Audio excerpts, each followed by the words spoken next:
welcome to the first in the latest batch of our webinars around evaluating digital health and evidence generation. Welcome, I'm Henry Potts at UCL, one of the team behind this webinar series. And if you can see a tail, that's my cat who's also helping.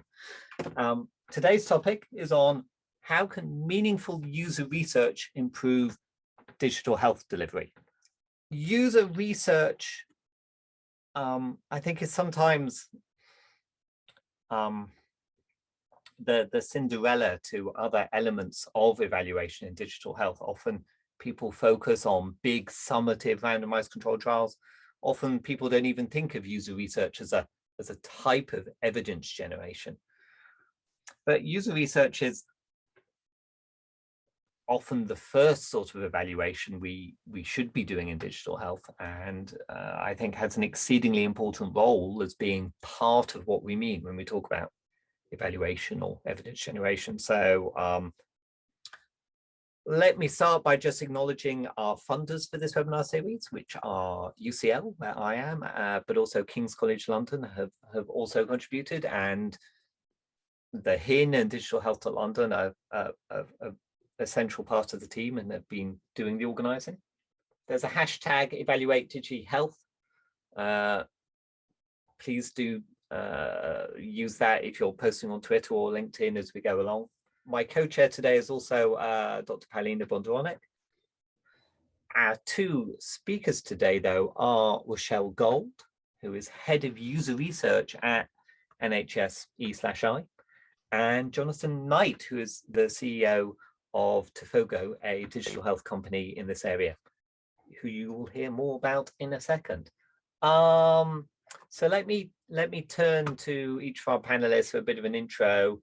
Rochelle, can you tell us briefly about your background and what it means to be head of user research in the NHS? Just one correction on that. I'm currently still head of user research for NHS Digital until the organisations merge, whenever that happens. So I don't actually currently work for EI, it's NHS Digital. So I'm head of user research for NHS Digital, and I oversee at the moment we've got about 90 user researchers that work across the organisation, about 50% permanent, 50% contractor.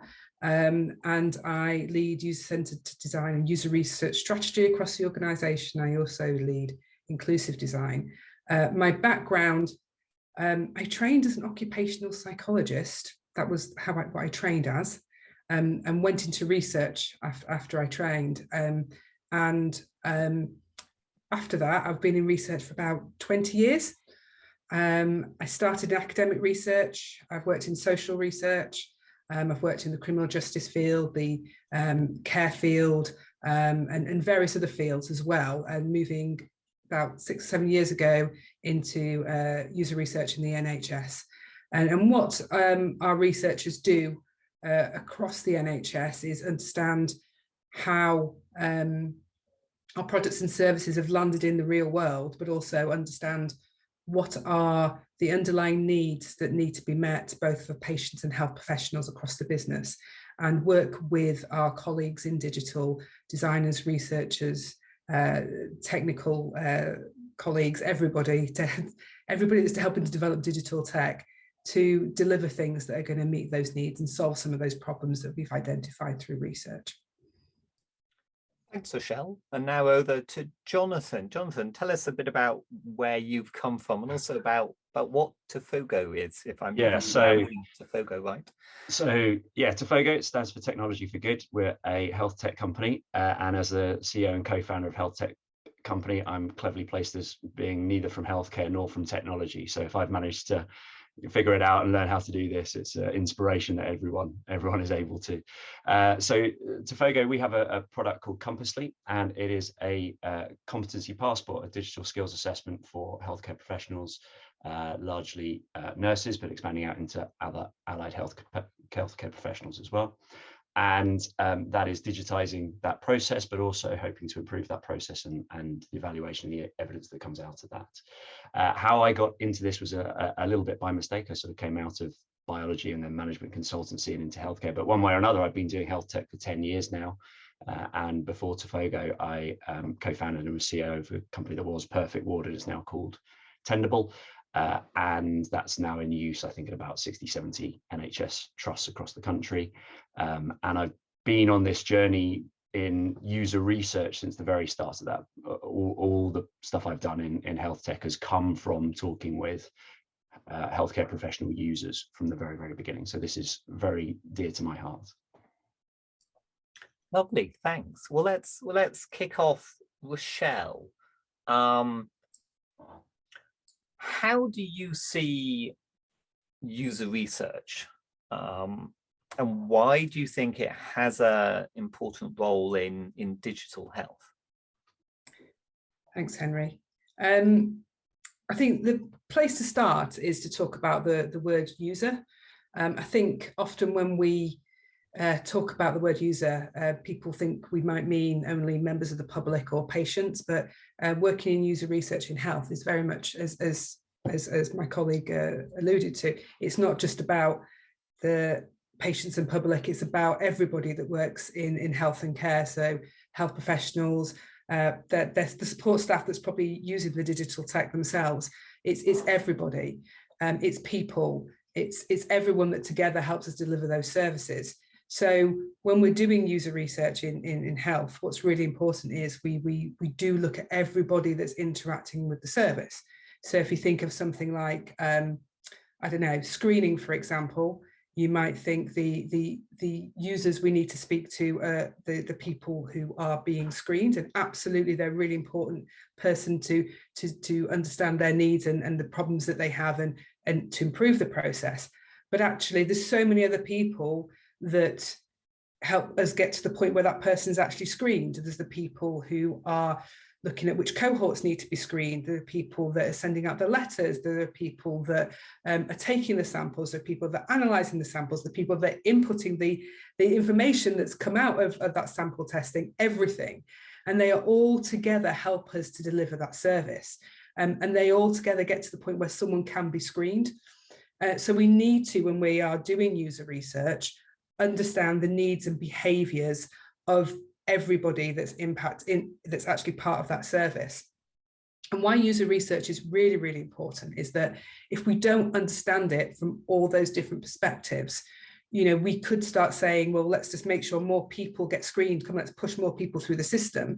And we all know, working in health tech, that actually a lot of parts of that system involve workarounds, handoffs, all sorts of things that if we push more people through without solving some of those issues, we're actually going to lead to the system potentially breaking, but also, you know, we could lead to people being lost in that. And this isn't about lost transactions. This is about clinical risk and lives that we're looking at when we're using these systems. So user research is really important because everyone that works in health and care, every single one of us are here to help deliver better care, good care to people. And keep people well and keep people looked after. That is our intent. And what user research does, it's the first part in the user-centered design process. And user-centered design is the thing that bridges the gap between our intent and actuality, and the actuality of the very complexity of health and care. So we need to understand that and do user research to be able to deliver on our intent. So user research delivers those actionable insights, which means that we can manage some of that risk of actually not delivering what is actually needed. And that's why it's really important. Thanks, Rochelle. Good rallying cry for user research. Jonathan, has that also been your experience? Obviously, you're in a different context. And I'm also sort of curious about when you've used user research, sort of what stages in development. Yeah, and to echo what Rochelle said, I mean, some of my biggest like facepalm moments have been where I've missed that actually, where, you know, a brilliant piece of work has come unstuck because the person needing to administer it hasn't been, you know, fully listened to, or even just the simple things about who's going to print out those reports and take them to the boards hasn't been considered. And it's just the most tragic thing, because you've done all the hard work and it's been undermined by the fact that you didn't think broadly enough about your users and the context. And to build on that, any good health tech company needs to be solving the right problem and needs to really truly understand that problem. And so we are talking right at the start, right at the very start of what you're doing. You cannot do enough research on just understanding the problem. Before you put pen to paper, have you truly understood the problem? And not just the proximate problem that people are telling you about. Have you really got into it? Have you really taken the time and spoken to people and challenged them and stepped back and understood it to get to that underlying problem that you're trying to solve? Because healthcare, the NHS, has a lot of processes and forms and whatever it may be that have been the best fit they can around that proximate problem. And one of the tragic things you can do in health tech is just to solve that problem and miss out on the opportunity to do things differently and better by getting to that underlying problem. And I think there's also a need in this for reflection and casual discussions as well. I've got a lot of insights from after doing sessions or working with people, just sitting back and having a coffee with them and reflecting on some of the stuff as well. But that comes after getting close and personal with what's happening. And if you can get in and watch clinicians in place and how they're working and what they're doing and get to ask them really in the situation, not just a desktop exercise, that's some of the best research you can do from the very start. Can you, if we continue with you, Jonathan, can we sort of talk more about how you actually do the user research in practice with some examples? And in particular, you're like many digital health developers, an SME. You don't have a huge team. You don't necessarily have a huge budget. How do you make it work? And I think the first thing to do is just to acknowledge that it's hugely frustrating that you always want to do more. You always want to find out more. You always want to go broader. And I think, so again, some of my mistakes have come that I think I've solved the problem brilliantly for the people that I've been talking to. I go out to try and take it to other organizations and I find that they do it differently. And I've made some bad decisions early on through ignorance that I couldn't get to. So one of the things is to always be asking. Every interaction I can, I try and get some user research out of it. Even in the very early days before we had pen to paper really on what we're doing, I was reaching out to everyone I could find in my network to get their input, to get that breadth of their views. And we're living in a world where that's actually surprisingly easy now. The barriers have been brought down on that. The tools for communicating your ideas, even if that's a PowerPoint, overview or written overview of what you're trying to understand, and the ability to jump on video calls like this is just brilliant and wasn't really there actually, 5 to 10 years ago. You actually had to physically go out and see people to get that breadth of input to it. And the positive I would say is I found people remarkably receptive to this. I mean, I've always found healthcare brilliant in terms of people's willingness to give up their time, to give you half an hour on views on what you're doing and their perspective on it.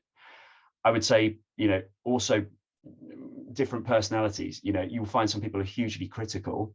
And when you're in the startup stage and you're trying to build your confidence and what you're doing, that can feel like quite a knock to have those people just shoot down your ideas. But you've got to listen to those people as well.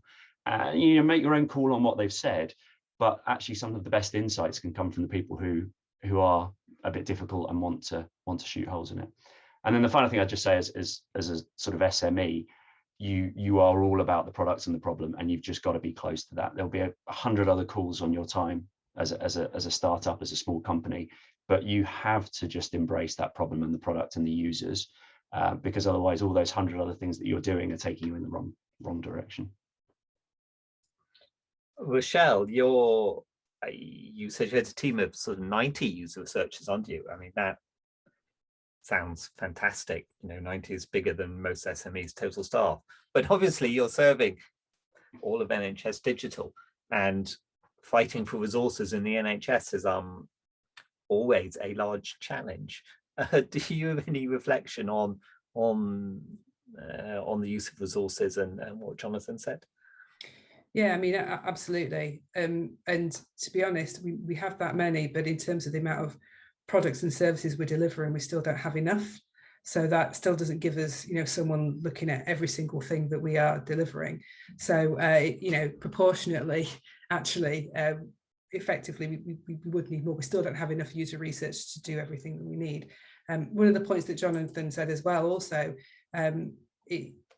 when you talked about, people who are critical of your product, actually, it's the people who have the most sort of barriers to using it, whether it's because they're critical or because actually, that they're not using it or they just won't use it. They're the people that you learn the most from, actually, the people that tell you it's a load of rubbish and it's going to fail. That's really, really important. It's probably the most important. On the question of resources, health and care absolutely has tight budgets. We have tight budgets. We're already struggling to do, the work we need to do. Everybody is in this context. But there's a question there about actually, is it, and I ask this question, is it really ethical to spend money on user research in this context when, health and care is actually really strapped for cash? And the question I would probably ask back is, actually, how ethical is it to take time away from frontline delivery by putting in a service or a product that people can't use? It doesn't meet their needs and creates the needs for workarounds. We don't really have the time or the resource to create products that aren't going to work in this context, given how stretched everybody is. And it's that thing, it's those products that don't work, that don't meet needs, that create workarounds. They're the things that are taking time away from frontline care, and it takes it away at scale. So in that sense, doing user research is absolutely imperative, because you do have those stretched resources and stretched time. And that's the way I would respond to the question about, resourcing. Doing some is actually going to save you so much time and resource in the first place. It's like investing to save almost. Thanks. Often a very valid argument, but a difficult one to make in parts of the NHS. Absolutely. Jonathan, let's come back to you. Could you give us a specific example of where you did some user research and it was a pivotal moment for the development of a particular product? Yeah, I think for our sort of products, you walk the tightrope really between trying to build something quickly that most people can use, and trying to have enough flexibility so that it works in all the different situations that are in healthcare. And I think I had been coming into this view in terms of, look, I've spent a long time thinking about this process. I've spent a long time working on how this should look, and I think I have the right answer here. And I was at this point already a little bit far from the coalface, which is a mistake. And I was almost like advocating for the product. This is how it should be.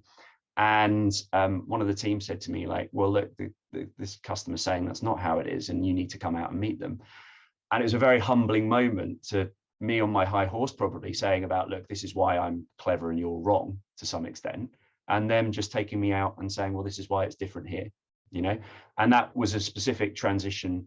I've been doing a lot of work in acute, and this was in community and mental health. And I'd done some interviews and I thought I understood how community and mental health, but I hadn't really. And that took quite a lot of time to correct. And to echo a little bit what Rochelle was saying actually about, the investment in this, I find mistakes and underinvestment in user research cost me probably 2 to 3 times as much in product design, and probably 5 to 10 times as much if they go all the way through to product development and building. So it's been that was a really humbling experience actually, in terms of assuming that you've understood one bit of healthcare or the NHS and that you can apply that far more broadly across. And with Tofogo from the beginning, I've been trying to be a lot more humble in terms of, this is my perspective and this is how I think I understand the situation. But at any point, I realize that your healthcare organization may be different. and try to build that flexibility into the product as well. And I think the other sort of mistakes I've made on it to some extent is where I've taken that initial bit of user feedback. Okay, I think I've understood your problem, thanks. I'll go away and be clever. And this was on reporting, actually, and listening to user needs on reporting. And then I took that away and I came back with a very clever solution. And I hadn't listened to the customers along the way. I'd stopped being agile. I'd stopped, putting out prototypes and here's what do you think of this early design, and getting more feedback. And it's just the most rubbish feeling when you get that kind of meh response to it. You've invested so much, and it's because I'd stopped listening, really, and I'd gone ever so clever and developed something big, and we spent months and months, I mean, a good part of a year building this, and I should have taken it back after weeks, so I urge people not to repeat my mistakes, make some new ones. Always sound advice. You were nodding along, Rochelle, with a lot of that. I wondered if you had any nice examples as well to illustrate this. I think in the space where we're placed, we're commissioned to do work, and quite often we are commissioned to deliver a solution. And the issue is we do that user research and we understand actually, we're validating a solution, and that's not where it should start. Some of the best things that I've worked on have been things where we have started in that in-depth discovery phase. So I did earlier on in my NHS digital career, I did in-home interviews with people with long-term conditions to understand their journey in relation to their interactions with the health service. That led to some understanding of some problems that were there and some needs we needed to meet. We took one of those, we did co-design with people with long-term health conditions, which generated hypotheses, which we then tested through very, very low fidelity prototypes, literally paper, literally post-it notes that we swapped in and out and went, oh, you've clicked that, oh, that, then you might get to this. Literally very, very low cost to just put some paper prototypes out there. And then as we went along and learned more about how it could work, it got iterated to something that was higher fidelity, clickable, a digital prototype. And then as we researched more and more to see whether it was meeting the needs, iterated it on and on and on to the point where it went into pilot, so into what we call private beta. And what it did is it went into private beta, and this product became NHS Login, which is the thing that you use to access your health records through the NHS app, and it now has 37 million users. And it was the fact that we constantly, as we went through, did user research to make sure we were understanding the problem, making sure that we were meeting those needs and actually solving the problem all the way through. We've got to something which, I would say it isn't perfect, but we always continue to iterate once it's in live. We continue to do our research and understand that. But it meant that we can meet the needs of people, but also the security needs as well in relation to it. So, there are examples of where we begin with a solution and we've done our research and gone, actually, that isn't, we shouldn't be going forward with that. Maybe things I can't talk about publicly, but there's plenty of those examples, and plenty of examples where by doing our research, we've managed to push back on policy and things like that really were just actually going to cause more harm than good, and actually shift the burden, might take burden away from somewhere in the NHS, but actually shifts it to somewhere else and back into, say, the GP practices or something. So there's a huge risk to the organisation, risk to shifting burden elsewhere if we're not doing that research at an early stage, because we don't know what our product will do if we don't look at it within the wider service. I mean, just to build on what Rochelle said there, in the VC world, in the startup world, everything that Rochelle's talking about is finding product market fit, and the thing that you will get destroyed on in front of investors potentially is if you don't have good product market fit. And the best way to get that, and the best way to start getting your traction and your proof on that, is the sort of research that Rochelle's talking about. And if you're trying to do that from the outside as well, I would just encourage everyone to have a really great NHS partner to do it with as well, because you can't do this stuff from the desktop, and even going out and speaking to end users and patients, as Rochelle's talking about, you really need an NHS partner alongside you to be able to do that and to shape that product from the very earliest stages. You mentioned 37 million people using the NHS app, Rochelle. Obviously, part of that is COVID, because the NHS app has had a role as the vaccine passport. COVID's obviously had a huge impact on everything and continues to have a huge impact, like laying low Gene today. But a two-part question. How did you cope with having to do user research under COVID when we couldn't necessarily go and talk to people and watch over their shoulder what they're doing? But also a problem that was particularly apparent in with COVID and this huge shift to digital that we've seen is around how do we ensure that the user research is inclusive, that even if we're doing something at speed, even if we can't go out to people as much, how do we make sure that we're including everyone that we should be including in the user research, and that we're not just talking to a very biased sample of people?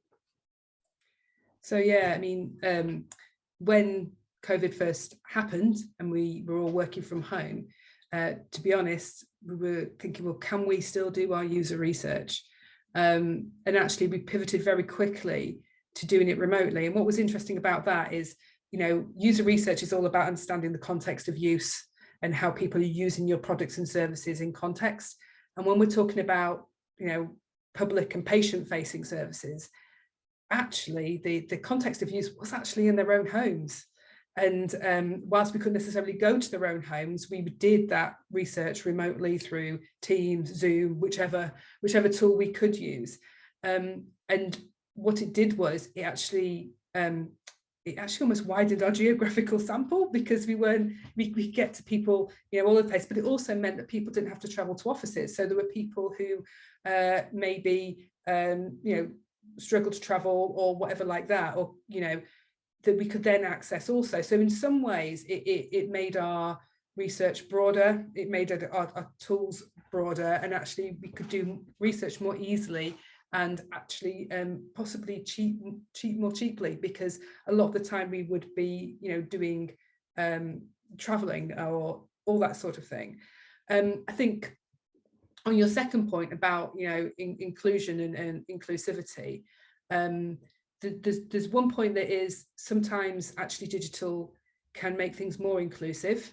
So for example, we know that people who use the 111 service, people who have anxiety actually much prefer to use the online service than speak to somebody on a phone. They're more comfortable with that.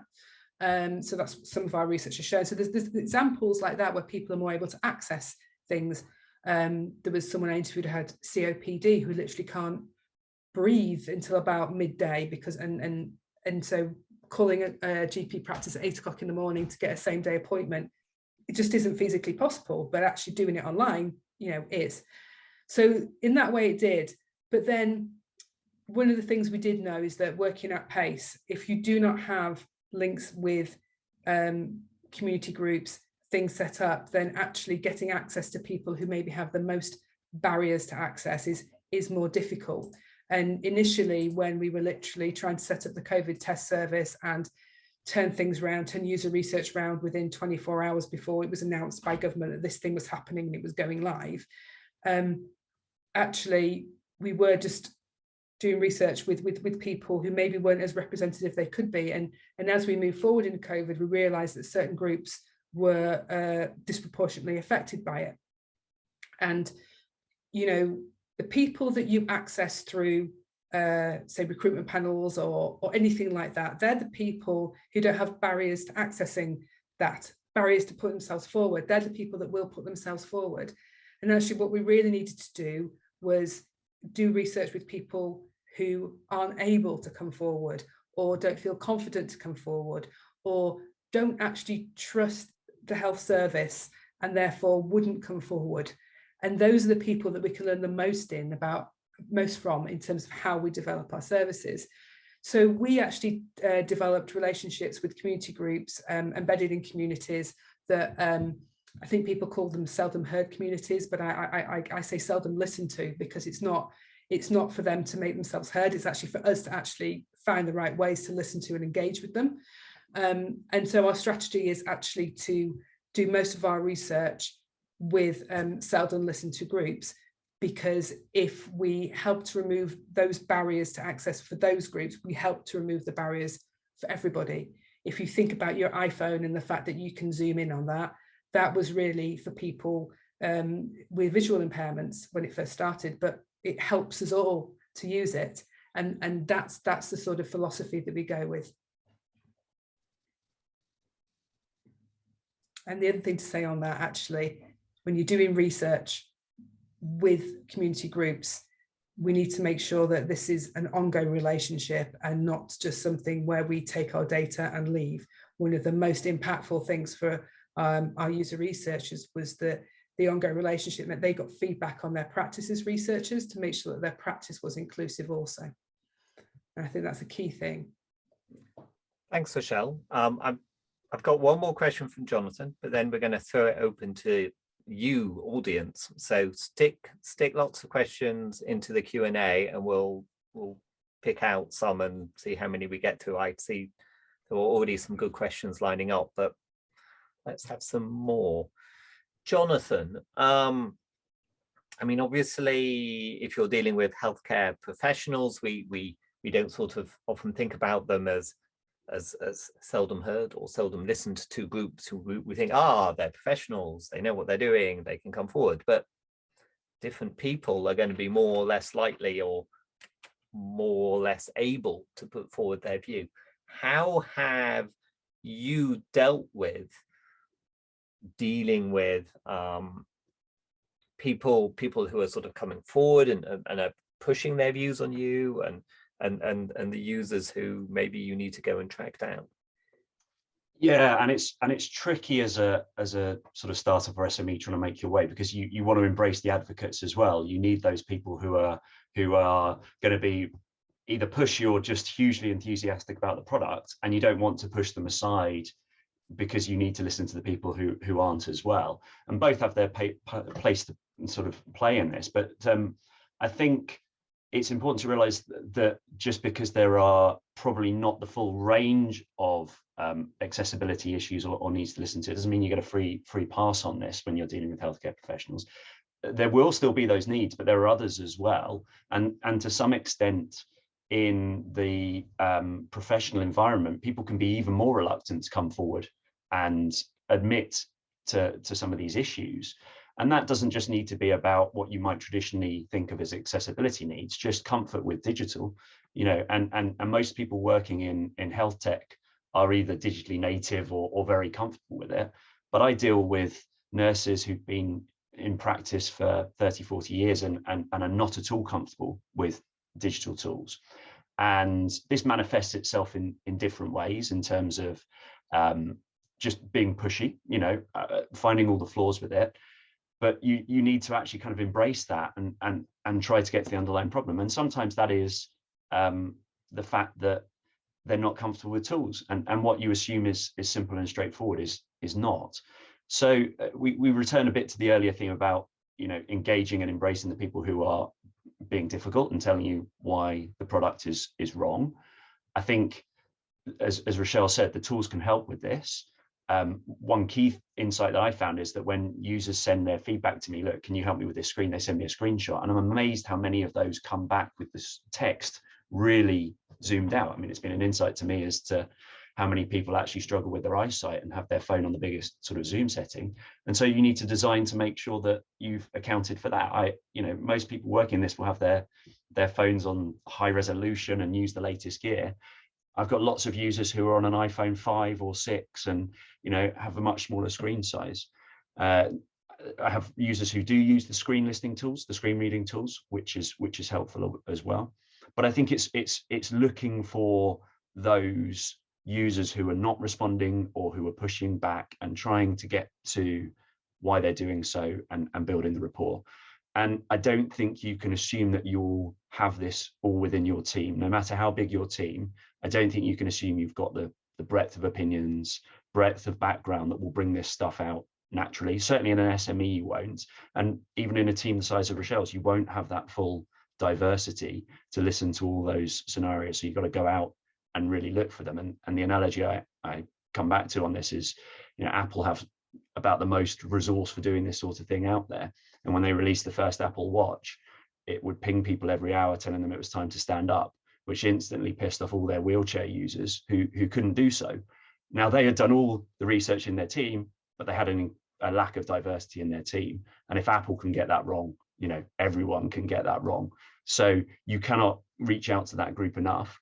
And correcting those things later on is much more expensive. And you've also lost the goodwill of everyone else. And the act of making your app or your service easier for those with sight issues or hearing issues or whatever it may be, as Rochelle said, is never going to harm your other users.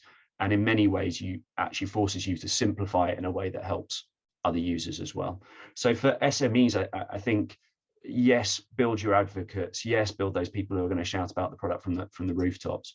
But don't assume that the people who are shouting it down or pointing out all the flaws are just doing so to be difficult. There's probably an underlying reason. And if you can work with those people, you can greatly improve your product and user engagement. If I can also, as a quick follow-up for either of you, often we're dealing with multi-professional teams, multidisciplinary teams in healthcare. And do you ever struggle with the existence of those sort of medical hierarchies that, medicine has a very strong hierarchy, the consultant at the top and the nurse or a theatre technician may feel that they're not going to be listened to? That's I mean, it's a culturally difficult topic to cover that. I think I would say that is it. I mean, that exists. Anyone who's worked in healthcare has come across scenarios where that exists. Some of the points that Rochelle was making earlier about, making sure you've included everyone in the process and the discussion, it links back to that. But I guess there is an element of not doing the user research all in the same room, where the administrator might be scared to say that they don't understand it or they don't actually do it that way if the consultant's going to be in that room as well, and that hierarchy exists. We have had some success with anonymous feedback, that's just left on. We've left out bits of paper. In fact, I've got some in my drawer here where we just leave out those bits of paper and pens in breakout coffee rooms and sessions, and people can leave. They don't have to say who they are to get around some of that hierarchy. And again, you're talking about potentially some of the same marginalized in a way groups, the people who aren't confident with the technology and don't want to admit to it in front of some of those peers. Can I just come in on that, actually? Because two things. Firstly, I think whoever we are doing our research with, we need to meet them where they are at and in their context. And I think we also need to consider the fact that, the clinicians we are working with, it's their job, it's their training to understand the problem and know the answer. And to come in and do user research, which is about exploring the problem and being completely solution agnostic and just getting that sort of information back, we're coming at it from a different perspective. And if it's your job to know the answer, you do your job, don't you? And things like that. But the other example I can give is when I was doing research in one particular hospital trust, and we work very closely in multidisciplinary teams. We've got clinicians involved within our teams on the products and services that we deliver. And so I take people from that team with me to do the user research so they can understand the needs of the people, the problem space, the context, everything with us. And so I took one of the clinicians with me, and we had a consultant who was going to talk to us about this project. And he came in the room and he said, "I've only got 15 minutes, which is perfectly understand. Only got 15 minutes to talk to you, blah, blah, blah, blah, blah." And we said, "Yeah, that's absolutely great." And so the clinician who was with me introduced herself first and said they were actually a professor of gynecology, and said, I'm so and so. And the consultant sort of, I don't know, demeanor sort of dropped, and it felt like the wall sort of dropped. And she introduced me saying, "This is the researcher that I'm with." And we got so much richness of information and data and knowledge in that session, which actually lasted more like 45 minutes instead of 15 minutes, because I had the credibility of a clinician with me who said, this is important. And working with clinicians is actually one of the brilliant things in the area that I work in, because it's so important. We support them in terms of identifying things that could cause risk, and they support us in terms of understanding the space and getting us in there. So that's one way that I would recommend, in terms of having almost like peer researchers in the room with you. And peer researchers are sort of hugely useful in every bit of user research that you do. Yeah, so I was doing a research study on the use of digital systems in ambulances, and it was hugely useful to have paramedic peer researchers who could travel in the ambulance and actually observe practice in the wild, and knew how to talk to the paramedics using the technology. As you know, I've been there too. I know what it's like. You can tell me the real stuff. Really, really useful. Let's go to the chat now. And Paulina, would you like to jump in and bring us some interesting questions from the chat? Hello, there's been so many interesting questions. Let me start. I've got one for Jonathan. This is about sort of partnerships between NHS. How have you engaged with NHS research partner, and what has been your experience? Yeah, so everything I've done alongside one or more NHS partners, and actually to build on what Henry just said there. I mean, I've gone along in the ambulances. You know, I've gone out on a shift, a couple of shifts actually. You know, to be right alongside them, and I think that's almost the number one thing. I mean, if you don't have that sort of working partnership, you're not getting off the ground, as far as I'm concerned, at least in the space that I work in. And I think that needs to at least get to a point where it's with the organization as a whole. You can start off with individual clinicians that maybe that you know, or that you have worked with or reached out to. But the whole point of this is that it needs to be able to expand out to everyone touched by the digital product. And therefore you need to be working in partnership with the organization so that you can follow all of that journey through. And with the organization's partnership and blessing, you can reach all of the people to talk to them, to do the research along the journey. Now, I've always found NHS organizations great at this, actually. I have to say, when you find the right one and the right fit, the willingness of people to do this and give up their time has always humbled me a bit. In terms of finding those, I'm afraid I was lucky in that I knew some already, and therefore they were natural fits. But I think organizations like DigitalHealth.London can help you engage with those in the academic health science networks if you're trying to find your way in to reach those different organizations. I think find the right sort of organization for the work that you're doing. Make sure that it's important to them as well, that you're not pushing against the wall to try and get them to engage. And then it comes down to the personal chemistry. You know, I've been lucky enough to have people who were passionate about the problem and what technology could do with it. And it's a pleasure to work with them when that happens. But it's got to be exciting and involving for them as well. Thank you. Rochelle, I've got a question that I'm dying to ask, actually. It's a huge, huge dilemma. I'm a behavioral scientist, and I know that often asking people what they want or what they need, or you talk about understanding the users and their behaviors. Now, from experience, you can ask people, and actually what they tell you is completely different to what they actually do.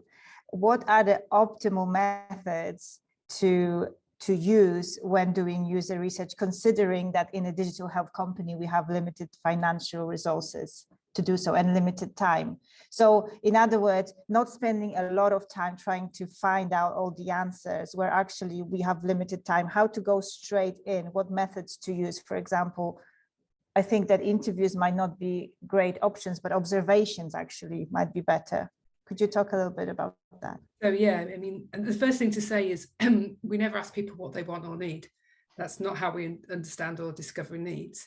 It is that observations. And when we interview people, you know, for example, when I talked about those in-home contextual interviews, I literally said, so I had a whole list of questions, as often happens when you do research. And it just said, so tell me about, you know, your use of the health service and how you do that. And literally an hour and a half later, I had a big thing of notes, and this person just told me everything. And it's about the participant guiding you through this, and the participant actually taking charge of it and telling you everything. And a lot of user research, the actual key part of it isn't that thing that happens in that hour or that 2 hours or in that observation. It's the planning and prep beforehand, and it's the analysis afterwards, analysis of what you've observed and what you've learned and what that actually means. That's what the team does all together. They devise it together, they analyze it together, so they all have that understanding. So yes, it is observations.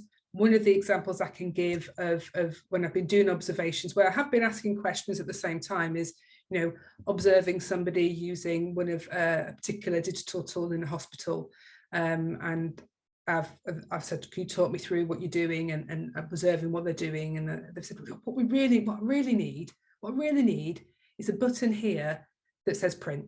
I need a button here that says print. And it's like, right, okay, so you could go off and having thought, right, the person says, the user says they want a button there that says print. And you can go off and you could do all this work and you could develop it, and you could make sure they have a button there that says print so they can print it.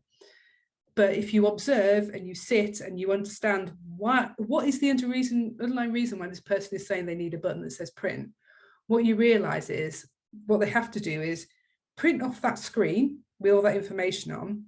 And there's somebody whose job is actually to scan in these screenshots, print it off, scan in all these printed screenshots into the document management system so it can be attached to the patient record. And what they need isn't a button that says print. It is actually for the data that's in that thing to be in this other thing. And that's the difference. That's what we do in user research. We don't ask people what they want or need. We do observations, and we use the data that we're getting either through tracking usage throughout the lifetime of the project, or you know, whatever we do, whether that be do things like card sorts, we do observations, we do remote observations, we do all sorts of things to test what people's needs are. So that's the key thing to understand. It isn't about asking people what they want or need. It's about observing and understanding it, and analysing and interpret that from what you know and what the information that you've gathered. The analysis is actually probably even more important than the actual data collection session. Thank you. And there is a guidance, you mentioned guidance available for doing user research, you mentioned before. Can you talk a bit more about the guidance, and do you think there needs to be more emphasis on the role of user research in digital health? Yeah, I mean, across government, there is an emphasis on user research and working in that user-centered way in digital. So there's a lot of guidance on gov.uk about user research, what it is, how you do it. That's not going to train you to be a user researcher. But I think there's a lot of guidance, but there's also a lot of standards. I think there was a question somewhere in the chat about how do we ensure that this happens? Well, there is a government service standard, there is the NHS digital standards. And I think there's a question about business cases and things like that. How do we make sure that it's actually used? Well, part of the spend approval guidance, point 2, I think is, says, you know, working to meet the needs of users, and that's where user research comes in. So a lot of our digital spend approval and business cases all have to work to meet user needs and start with user research. I'm not saying it's perfect. I'm not saying we don't get a commission that says, right, deliver this thing and just validate that this solution is the okay thing. But it's built into the spend approval and standards and assurance process that we have to understand the needs of people and actually keep delivering to meet those needs. There's also a lot of guidance of working this way in the NHS Digital Service Manual. I think there's the service manual.nhs UK link that's in the chat is also a really good source of information, and everything that's in there, including There's a components library, which are all evidence-based components that you can pick up and use to actually develop prototypes and products from, that are all based on user research and evidence of what we know works and is accessible for people. If I can just quickly build on that, because I did see the question that from I think Joe in the chat, which I think you were actually partly addressing there, Rochelle, around the business case and the evidence that this brings. If you look at things like the NICE evidence guidelines, I mean, the tool has to work. You know, you have to be able to prove the outcomes of the tool, not just the research that you did. But there are questions in there about credibility with healthcare professionals and how they've been involved in the design and the production of the solution. So if you haven't captured that evidence, and if you haven't done that user research, then you're going to be undermined when you actually get to do your evidence for NICE guidelines. In and of itself, it's not going to be enough, but you're not going to get very far unless you can prove how healthcare professionals and relevant users and patients have been involved in the design and that it's credible with them. And in anything national that's subject to, you know, the spend approvals process and service assessment, you won't get through your service assessment and approval to move to the next stage if you haven't got the evidence base to show that there's a need for this, whether that be a health professional facing service or a public facing service. So there are assurances in place for that. I think there was also a question about sort of at the more policy level, about things that are coming out through policy. I think in health and care, I think there is a gap in user-centered policy design. And I think that's something that other sectors are starting to get better in. I know they do that in sort of in education. They've got user-centered policy design area of work, but I think that's something that we need to be doing better on, sort of user-centered policy design, not just user-centered product and service design. Thanks, Paulina. We've got a quick final question from Jean, if she can croak her way through it, and then we'll have to wrap up. Thank you, and thanks everyone thanks Henry for taking over because I couldn't present today. I had one question, which is about academics. They use a different language when we are evaluating. We talk less about user research, we talk more about qualitative research or case studies, ethnography. Very much we're talking about the same things, but just to both of you, do you work in partnerships with academics and universities at all, as well as the NHS? And are you also finding user researchers coming from that sector into the work you're doing? I'm just interested in the relationship there. So I think it's interesting because there is a transition to be made between academic user research and user research. I've been an academic researcher, a social researcher and user researcher, and there is a difference. It's a huge difference in pace, hugely different. You know, we are, you know, the results of our research we're doing that within 2 weeks. We're turning stuff around within 2 weeks. Doesn't mean it's any less rigorous, but that's the difference. There is work. I know that there is some academic work happening in certain spaces as well. I think the focus is slightly different. The actionable insights that come through user research and the way that we use the methodologies is different. So it's very difficult to jump out of academia into user research, and I've seen people struggle, but actually for me the best user researchers are the people that have got that depth of research background and knowledge. So academic researchers can make really good user researchers. There just is that sort of bit of a transition over in my opinion. And I know there are some partnerships, but me specifically, I'm not working in partnership with a specific university, but there's some work I know that you're doing, Jean, that we've been sort of working together to some extent on to make sure the methodology sort of works for everybody.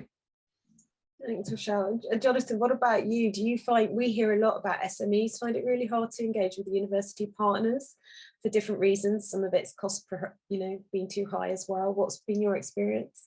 Yeah, I mean, speaking for myself, obviously there will be health tech SMEs who have come out of academic research and that will be their bread and butter. So I can't speak for them. Their experience is probably quite different, but mine has definitely been a barrier. There's definitely been, I want to do it and I think it's important and it's not naturally within the skill set of a startup, an SME, a health tech company to do that, you know, and echo some of what Rochelle said in terms of the pace is quite different as well. But ultimately, we don't want to get to the end and find that, okay, now we want to start evaluating and realize we've got it wrong from the beginning in terms of capturing the right metrics or the design study, or even just, you know, control groups or whatever it may be. So I think there is that desire. Cost is an issue, but actually even understanding how it's funded, you know, what's important to academics and what that funding looks like and what the routes to do it are.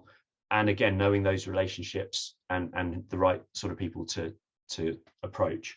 So I would say there's a big gap in that actually in terms of how SMEs and bigger health tech companies can properly engage with academics. Thank you very much, Jonathan, Rochelle, for sharing your experiences and knowledge of this space. I found this a fascinating webinar. I hope everyone else has found it useful. Thanks also to Jean who set this all up, and to the DigitalHealth.London team for organising everything.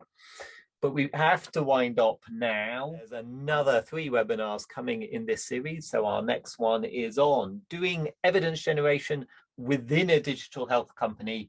What are the challenges and solutions? Do continue the conversation on Twitter. We will be monitoring that Twitter hashtag, and we can sometimes get a bit of a debate going. But otherwise, thank you everyone for your participation today. I hope this has been useful. Bye for now.